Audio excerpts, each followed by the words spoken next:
You ever been talking to your dad at the family reunion and he just can't help but keep bringing up that one thing that you did when you were in college and but you're 35 with two kids and he just won't let it go? Well, that's kind of how the NCAA is being with Michigan at this point. And we're going to talk about it here on Total Sports Talk Beyond the Lights.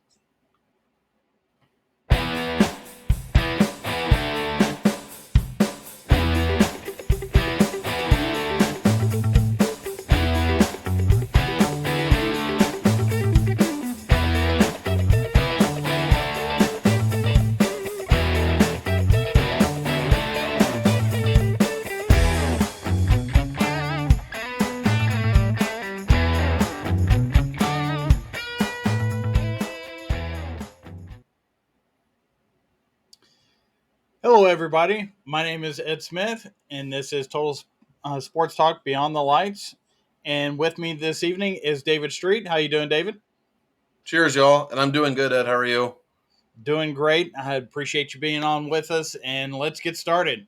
Sharon Moore, he's in the spotlight again because of the whole Michigan thing, and I feel like this is something that could have been squashed by Jim Harbaugh on his way out, telling the NCAA basically it's on me, so just leave them alone. But yet he won't do that.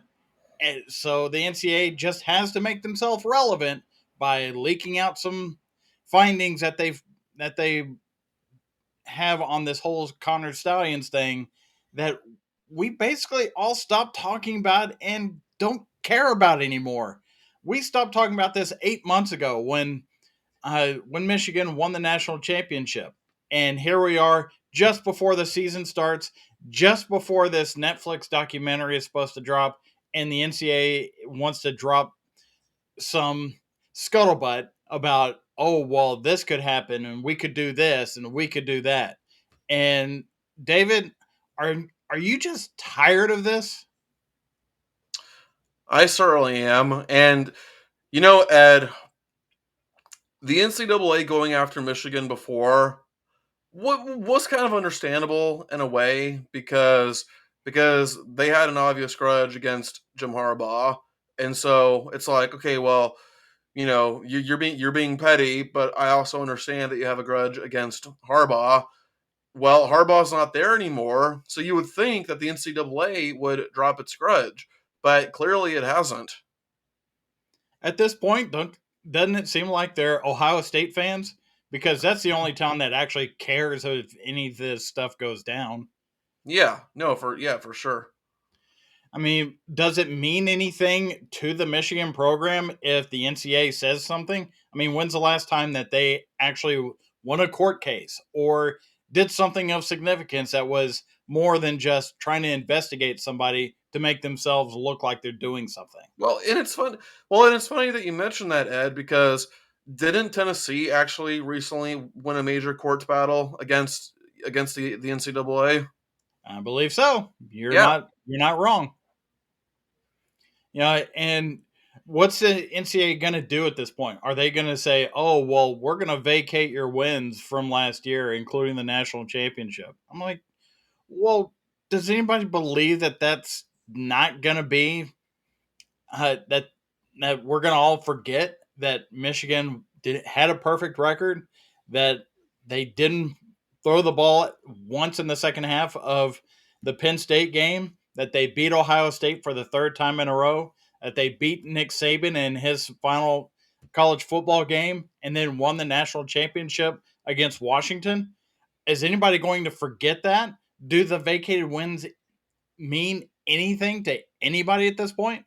yeah. I mean that at the end of the day, the games were played. I mean, it's a similar situation with Reggie Bush when he lost his Heisman and then thankfully got it back eventually. But when Reggie Bush lost his Heisman, he lost it for off the field reasons, right? I mean, as far as we're concerned, he and USC did not cheat on the field at all. And so taking away his Heisman was stupid because for as far as on field goes, he earned that.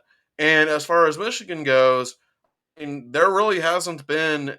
I mean, everything that Michigan is being punished for, like everything that they're being scrutinized for, right? Ed has been off the field. It's not like there hasn't been anything on the field, unless there was something on the field, and I totally missed it.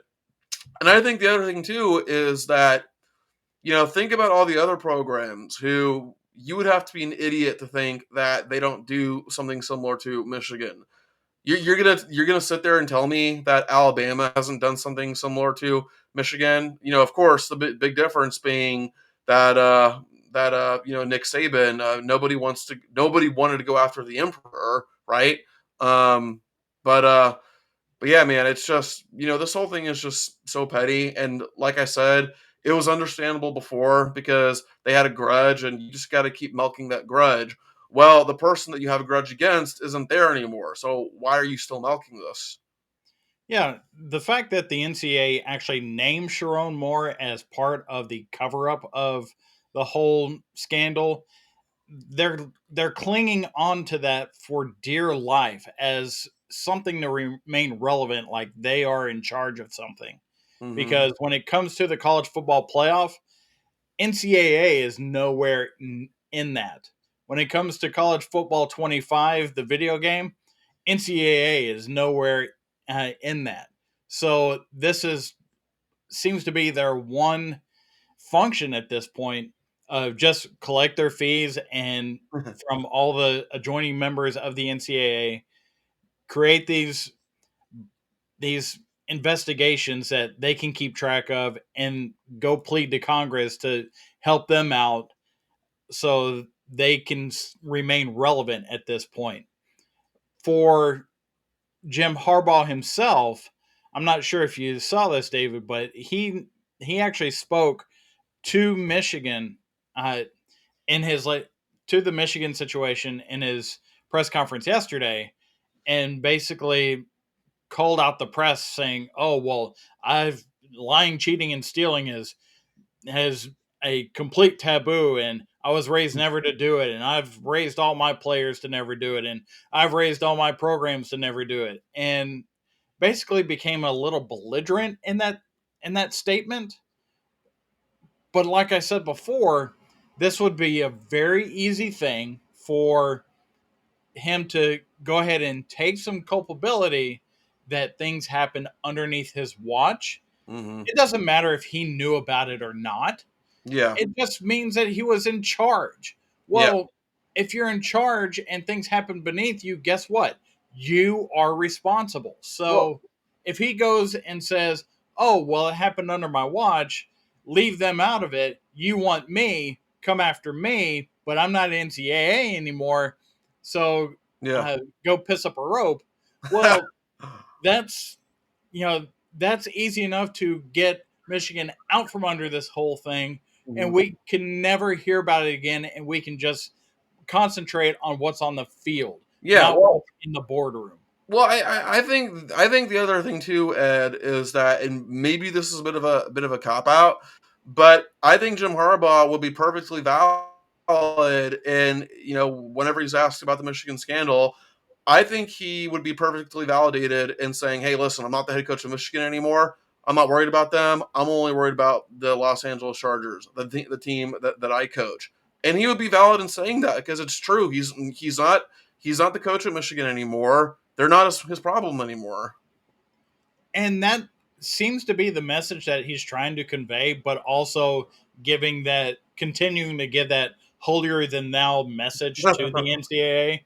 Yeah. Like, I am so much better than everybody else because that's the way I was raised, and that's the way I always talk, and Mhm. this and that, and I'm so much better. Well, at this point, to your point, David, he's the head coach of the Los Angeles Chargers. Mhm. He's got another job to do. But in being out of the NCAA, there's really no advantage for him not to do this, Mhm. not to take some responsibility and take the burden off the shoulders of Sharon Moore. Because can you honestly see Jim Harbaugh coaching in college again? No, absolutely not, Ed. I mean, Michigan was his alma mater. You know, he did he accomplished a big time goal. He won a championship at his alma mater, and so he did what he set out to do, and he's got nothing left to prove. I would be shocked if he went back to the college game, man. I mean, that would be like that would be like me going to coach at the University of Florida. I mean, if Billy Napier gets fired, I'll volunteer. That'd be like me going to the University of Florida, you know, winning a championship for my alma mater, and then I move on to the NFL, or I just move on. Period. You know, I love Florida. Florida is in my blood. That's my alma mater, right? But I've already accomplished what I needed to accomplish at Florida. I won a championship there. I've got nothing left to prove. Why would I go to a place when I already proved my worth there? So no, I don't think Jim Harbaugh is ever going to go back to college. Yeah, so there's really no need for any of this. We keep I keep saying it over and over again. NCAA, just get out of our way. We don't care what you want to say and what you want to leak and what you're trying to get ESPN to talk about on their airwaves to get Yeah. ratings and the controversy and all this other stuff. We've got more important things to talk about. Like, will Eli Manning get into the Hall of Fame on the first ballot? See, Ed, if you had asked me the question, will Eli Manning get in the Hall of Fame? My answer would be, yeah, sure, why not? I think he should be. When you ask me, should he be in the Hall of Fame on the first ballot? I hesitate, but then I remember, and I don't remember if this particular guy was a first ballot Hall of Famer or not, but I don't really care. I remember that Joe Namath, who is the most overrated quarterback in NFL history, I will die on that till. The most overrated quarterback of all time is in the Hall of Fame. So, yes, not only should Eli Manning be in the Hall of Fame, but I think he should be a first ballot Hall of Famer, right? If not for the reason of, well, if this guy is in it, why can't he be?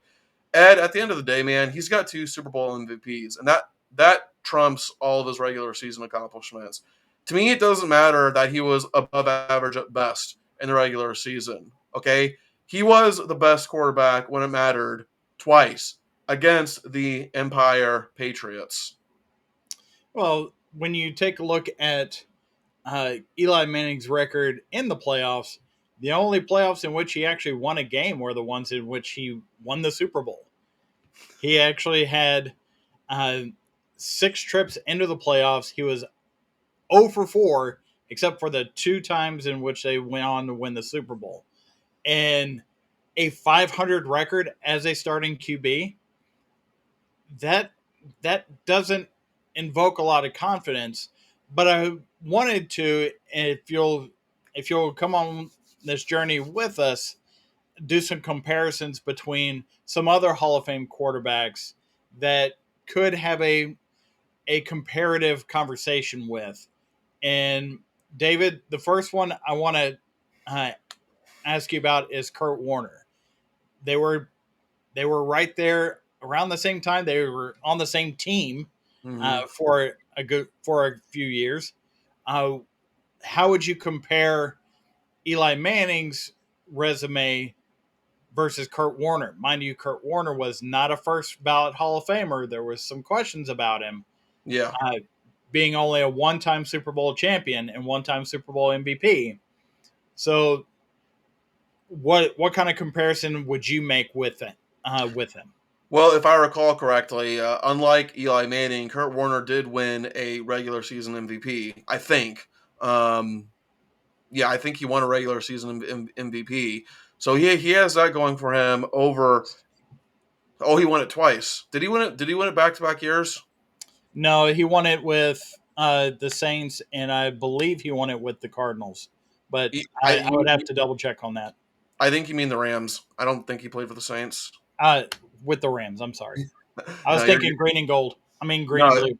you're good. Gold and blue. You're Oh, good, man. I mean, listen, like you look at Kurt Warner's resume and you look at the two teams that he brought to the Super Bowl, right? He won a Super Bowl with the Rams, but the Rams were hot trash the season before. And after their starter went down, because if I recall correctly, Kurt Warner didn't even come in as the starter. And when the starting quarterback went down, everybody thought the Rams were going to be terrible, and instead they turned into one of the greatest teams we've ever seen, right? So not only does he lead that team to a Super Bowl victory, but then he takes the Arizona Cardinals, a franchise that's been largely irrelevant for most of its existence, and he takes those guys to the Super Bowl. Sure, they lost, but the fact that he even took the Cardinals to the Super Bowl is impressive in and of itself, right?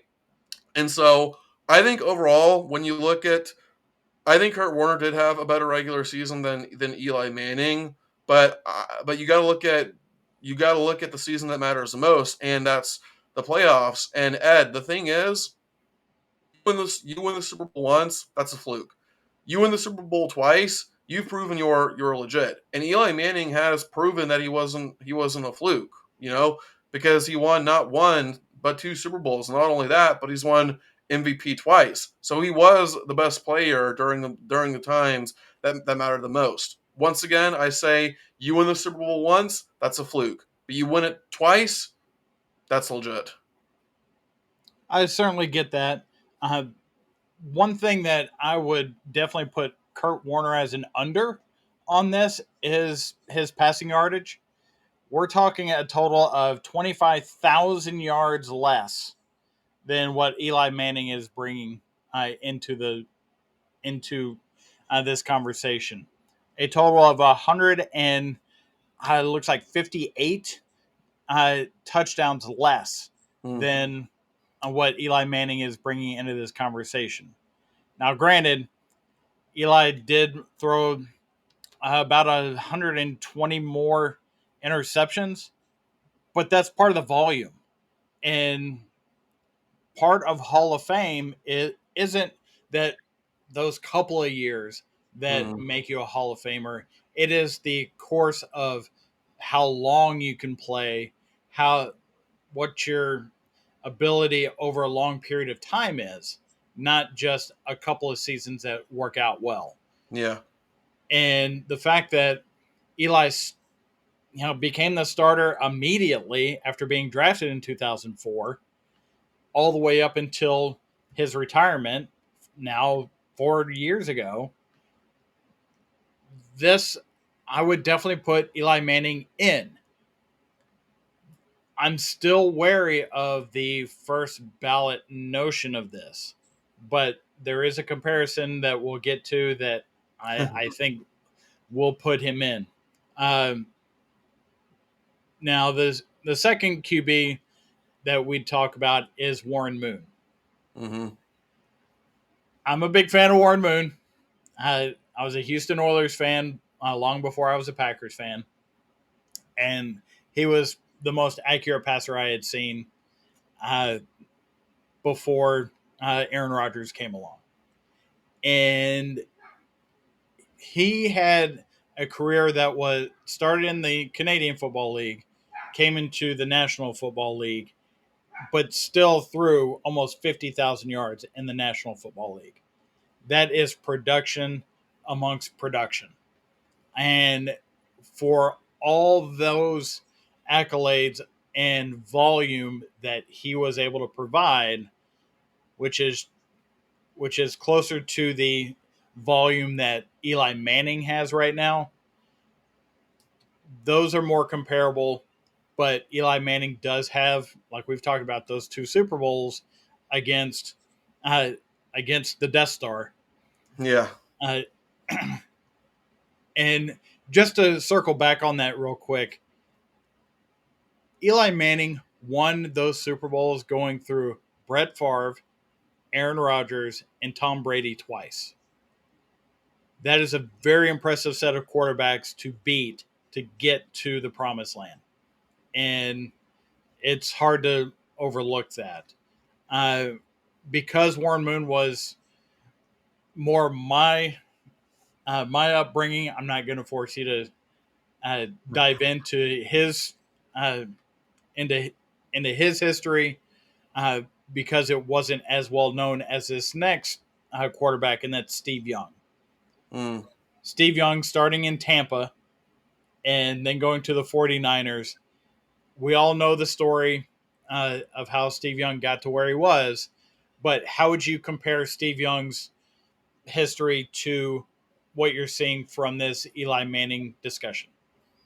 Well, I don't think there's any question, Ed, that Steve Young's resume is definitely quite a bit better than Eli Manning's resume. And in fact, I think Steve Young might possibly be the most underrated quarterback of all time, Ed. And I think that the simple reason is because being in the shadows of Joe Montana, right? And even when Joe Montana was no longer with the 49ers, right? Like who do you affiliate the 49ers more with? Joe Montana or Steve Young? Joe Montana, right? Absolutely. Yeah, even though Steve Young was a fantastic quarterback, for the 49ers, you don't affiliate him with the 49ers the same way that you affiliate Joe Montana with the 49ers. But when you're comparing the resumes, I don't think there's any question that overall Steve Young did have a better overall career than Eli Manning did. Now, was Steve Young a first ballot Hall of Famer? He was not. Really? Wow. I mean, yeah, It also has to do with who's on the ballot going in, true. because if there's a logjam that the Hall of Fame committee needs to fill in, Yeah. then it becomes tougher to have somebody on that first ballot go around. Well, yeah, because I looked at the list today, Ed, and names that I saw were names like Luke Kuechly, Marshall Yonda, Joe Thomas. Okay, Ed, I promise you, those three guys are gonna get in on the first ballot. There's no question. And if they don't, I would be genuinely shocked. Joe Thomas, I definitely would have as a first ballot. Um, let the guy get a win. Right? Keegley, I'm not sure about that one, but Okay, maybe the argument against that is that Kuechly retired too early, man. But like he was a freaking beast for Carolina, man. I mean, the mhm. stats he put up were just absolutely mind blowing. And then, do you think Marshall Yonda is a first ballot Hall of Famer?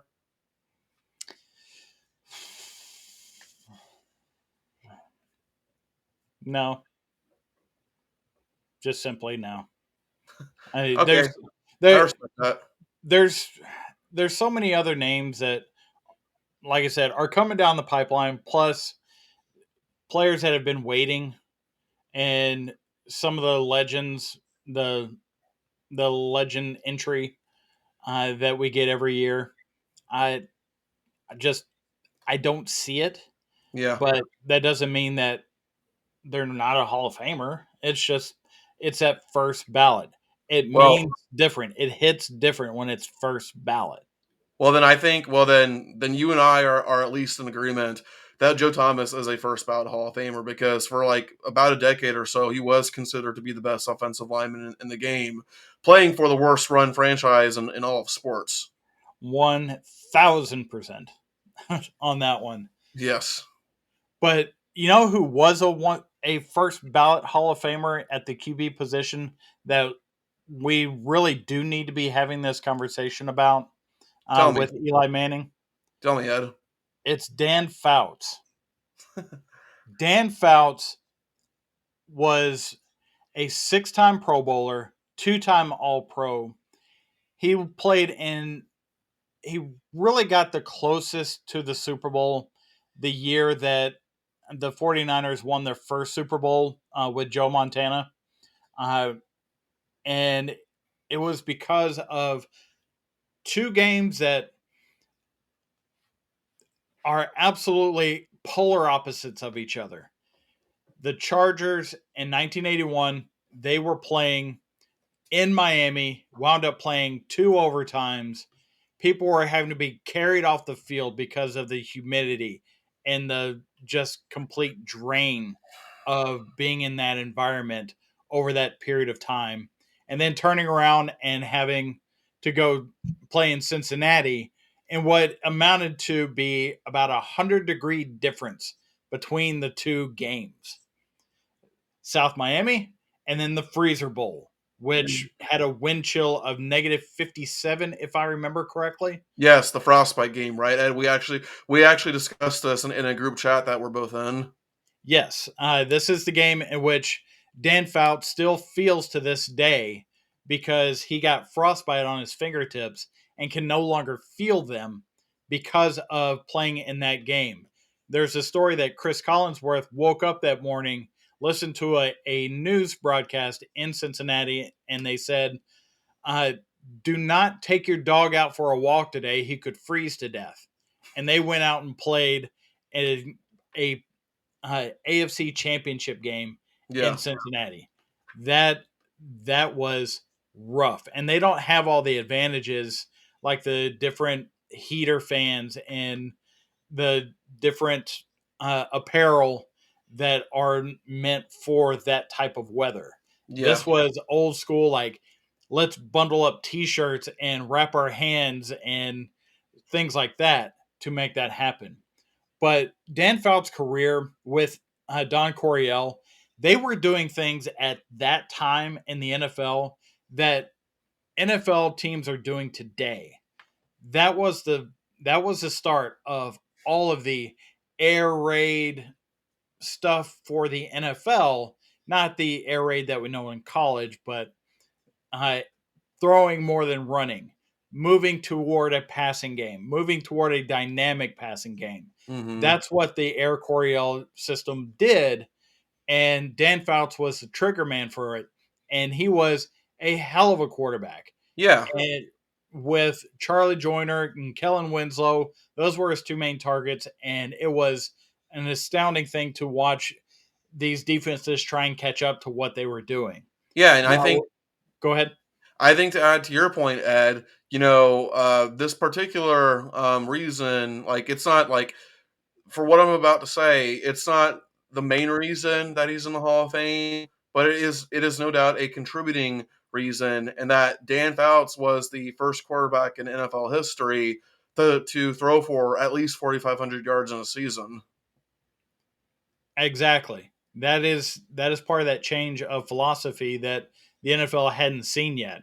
Yes, they had seen some dynamic wide receivers uh, like Lance Allworth uh, being a Charger, and since we're talking about them, 20 years before that. But this was a totally different thing altogether. This was an entire offense built upon throwing it down the field.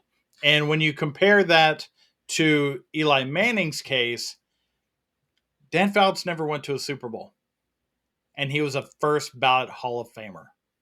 Yeah. Eli Manning won 2 Super Bowl MVPs. I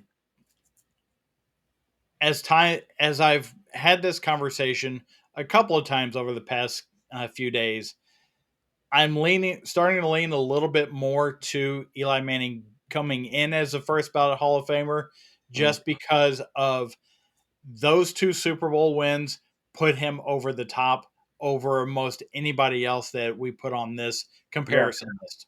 Yeah, no doubt, Ed. And I mentioned before about how Dan Fouts was the first quarterback to ever throw for at least 4,500 yards, and so I'm curious to ask you. The NFL is now expanded to 17 games, and we've never seen a 6,000 yard passer in a single season, Ed. But do you think we will ever see a 6,000 yard passer? Patrick Mahomes. I could definitely see that. And Patrick Mahomes, uh, considering that they now have Hollywood Brown, they have Xavier Worthy that they drafted, They still got and Travis Kelsey. I'm sorry, They still got Travis Kelsey. they still have Travis Kelsey, and there's a chance that they could have Rasheed Rice uh, either with or without a suspension. So 6,000 passing yards. I almost called you Evan. 6,000 passing yards. Ed. 6,000 divided by 17 is about 350. So 353 yards per game. That is something that Patrick Mahomes, with the arsenal he has, that is something he absolutely could accomplish. Exactly, and the key that you said, 17 game season. It's that extra game because we're starting to see 55, uh, the 5,500 yard mark be eclipsed. Hmm. With that extra game, we're going to see that 6,000-yard mark be be gotten eventually, especially with all the advantages that we're seeing with offensive football being played. This 7-on-7 mentality Yeah. that the NFL is going toward, and to to swing it back around to Eli Manning's case, he got all those yards before as the game was starting to transition into this pass first, pass second, pass all the time league. Well, Eli Manning was a trigger man throughout all of that, transitioning into what it is now. And I think he needs to be rewarded for that. Yeah, I agree. And of course, the naysayers are going to say things like, "Well, if it wasn't for David Tyree's helmet catch or Mario Manningham's miracle catch, we wouldn't even be having this discussion." But at the end of the day, it doesn't matter because last time I checked, the criteria does not state if you got lucky, you will not be considered for the Hall of Fame. Well, that conversation is out there about Tom Brady's Super Bowls. If he didn't have an Vinatieri uh, Hmm. twice, if Yeah, he if he didn't, if Marshawn Lynch had carried the ball instead of them trying to go three wide at the 1 foot line. yeah, and I've talked before about how when the Bucks won the Super Bowl, I don't think he should have won MVP. I think Devin White should have won MVP. I think Devin White was the best player, in that Super Bowl. But yeah, Yeah, the NFL and its sports writers, they have their favorites, and they're going to expand on their favorites. oh Uh, yeah, it was written in stone. Absolutely, absolutely.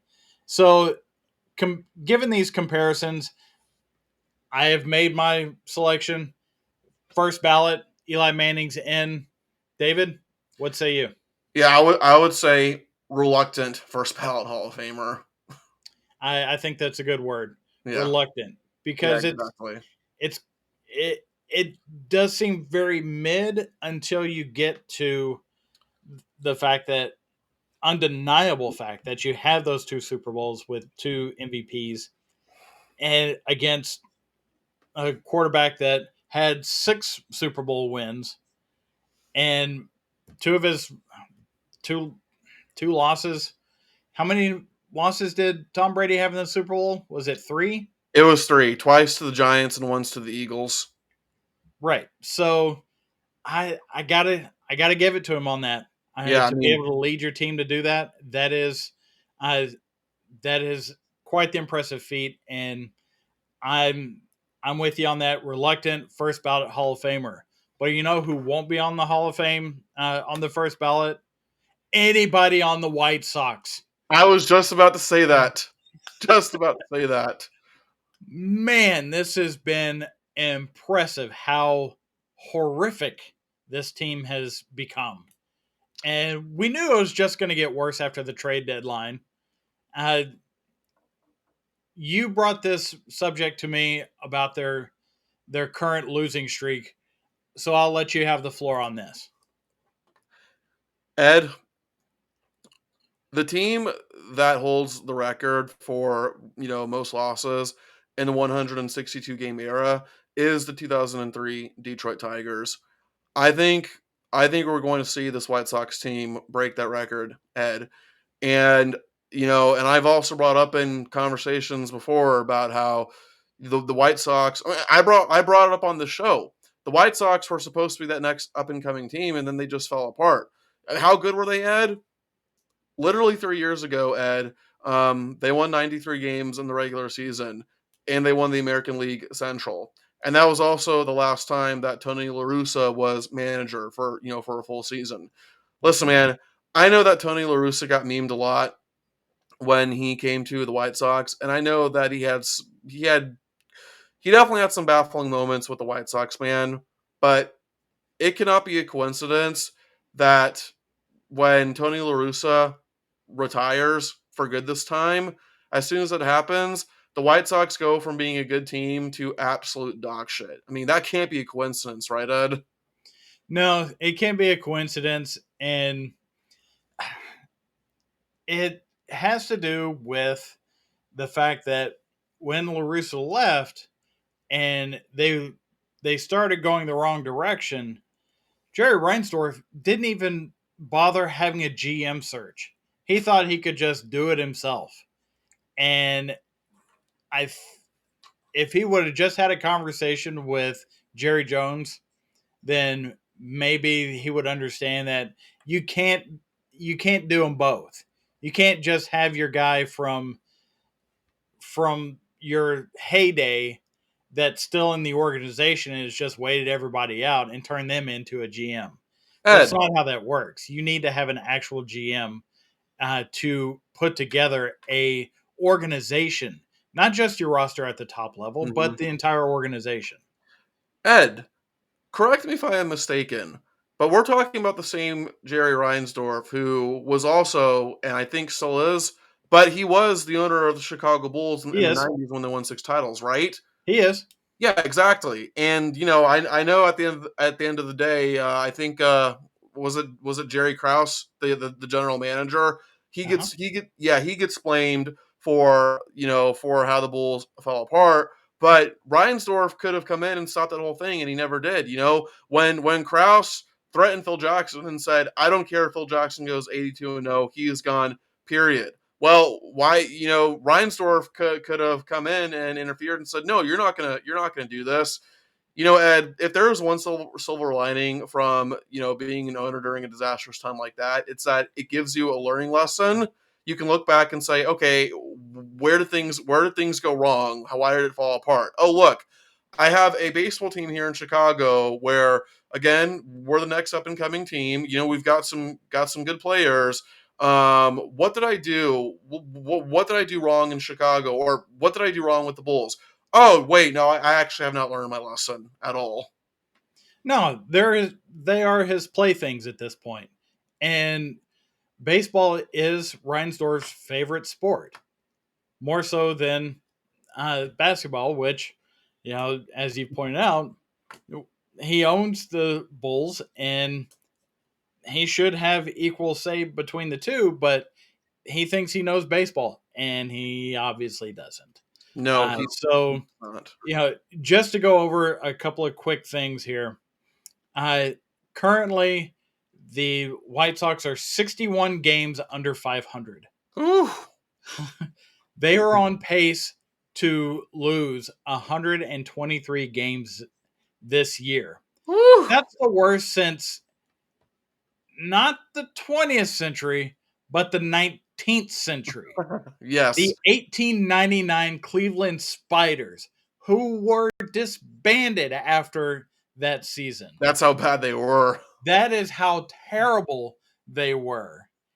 The White Sox are currently on a 21 game active losing streak, which is tied with the 1988 Baltimore Orioles for the longest losing streak in American League history. And we're just waiting to see if they match the 1961 Phillies, who had 23 losses in a row. Uh, This is absolutely horrific what we're seeing out of this team. well, Ed, And I have an update. They are up 2-0 on the Athletics right now, bottom of the fourth inning. But yeah, that's it's a step in the right direction. But you know, if there's a team that they could possibly break the funk Mhm. with, it's either the A's or the Rockies. Right now, watch me. Now watch me check my phone. 10 minutes later. Oh, look, the A's are up 9-2 now. Exactly. And just as a aside, if you took the current losing streak that the White Sox have and add the 14 game losing streak that they had earlier this season, they would still have the worst record in baseball. If you took all those losses out. And I mentioned it before, they traded away what assets they had at the trade deadline last week, and they were left with a minor league system. Mhm. So They're bad now. They're going to be bad for the foreseeable future. There's only 3 players that they have in all their minor leagues that are on the top 100 prospects list, and that's Colson Montgomery, which is a shortstop, Noah Schultz, a left-handed pitcher, and Edgar Cuero, a catcher. Now, as far as their minor league system as a whole, they have the second worst record in the minor leagues for the last 2 seasons. So they're effed. They're utterly effed. They are utterly effed. There is nothing to fall back on. There's baseball is one of those is the one sport in which you you become the absolute worst version of yourself to become the absolute best version of yourself Yes. by tanking the major league roster and building the minor league roster to take its place. Well then do you think the White Sox are tanking, or do you think they're just that bad of a baseball team? I think they're that bad of an organization That I like your phrasing better. because as an organization, that's where you get uh, let's see 4 rookie balls, so 5 6 levels of teams. Yeah. You have to put together rosters for 6 levels of teams and keep up with them and develop them.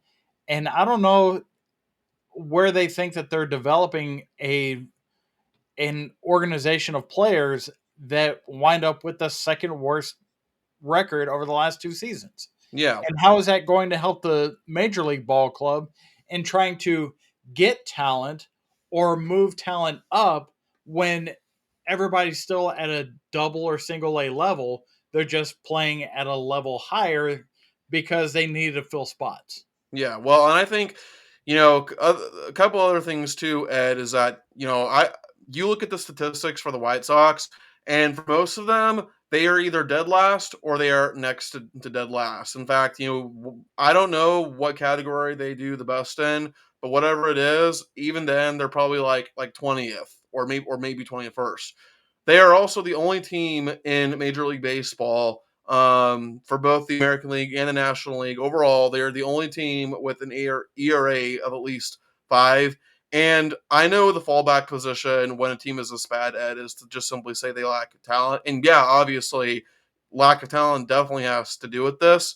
But you don't lose 21 games in a row. You don't have the absolute horrible season you're having right now without, you know, um, without not giving an effort. I mean, I think yes, it is lack of talent, but they just don't care. They're not giving an effort whatsoever, and it's also embarrassing because aren't the White Sox top 5 in payroll? Certainly top 10 at least They have the high. They started the year with the highest payroll in their division.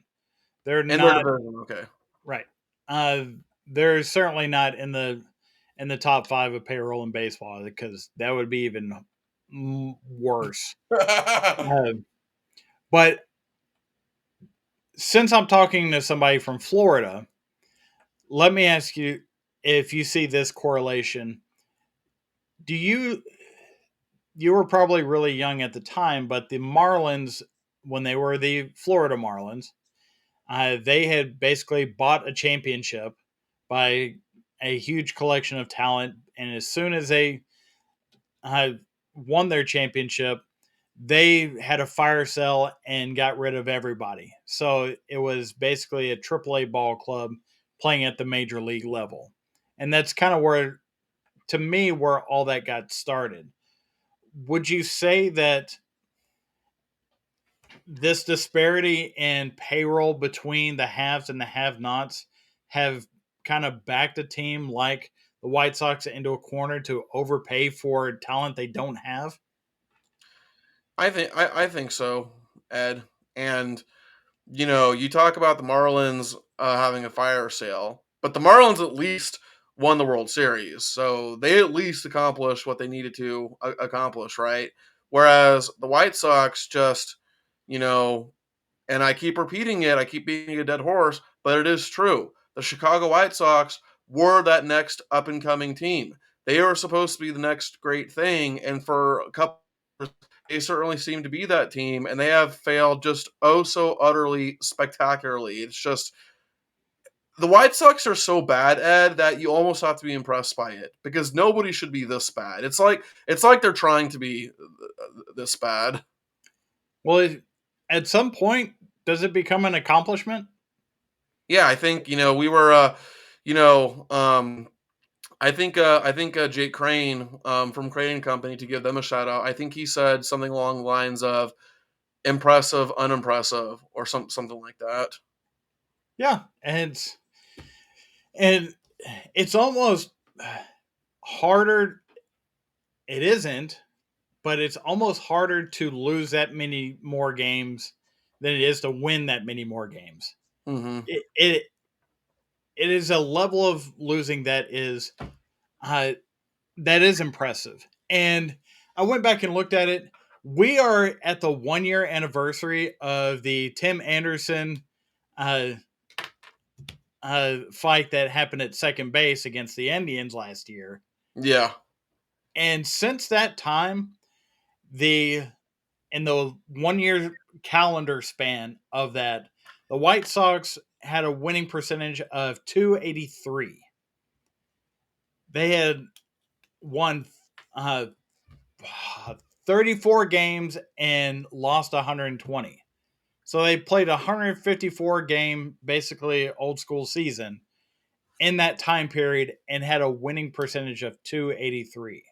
If you extrapolate that to a full 162 game season, they are going to lose 127 games, which will shatter that record from that you mentioned about the Detroit Tigers. yeah. The 2003 Detroit Tigers statistically are the worst team in the 162 game era, and something else, Ed, that's like really alarming too is that when you compare the Mariners and the White Sox, the Mariners and the White Sox are both horrible offensively, just two of the worst offensive teams in baseball. The Mariners, Yeah, yeah, look it up, man. Their offense is, at least as far as batting average and other offensive statistics, man. They're even though not. they're winning their division, Yes, and that's the thing. You know why they're winning their division? Because while they may not have much of an offense, they have one of the best pitching staffs in baseball. And listen, man, you can survive a terrible offense if you at least have pitching. The White Sox not only not have offense, they don't have pitching, they don't have defense, they don't have anything going for them. uh, the Tampa Bay Buccaneers first coach, I keep forgetting his name, but after starting their franchise over for the first season, somebody from the press had asked him, "What do you think of your team's execution?" And his response was, "I'm all I'm for for it." it. Well, that's kind of what they have to lean on when it comes to the White Sox managerial staff, Hmm. because they really don't know what to do. It's almost like watching uh, the first half of Major League with no end in sight. Yes. It's they're that bad. But you know what isn't that bad? This time spent with you guys this evening. It's been a lot of fun. Uh, if you have any comments about the first ballot Hall of Fame for Eli Manning, the Sharon Moore scandal, the White Sox, and how could they be any worse? Please feel free to drop it in the comments. Give us that thumbs up. And on behalf of David, my name's Ed, and we are rounding third and headed for home.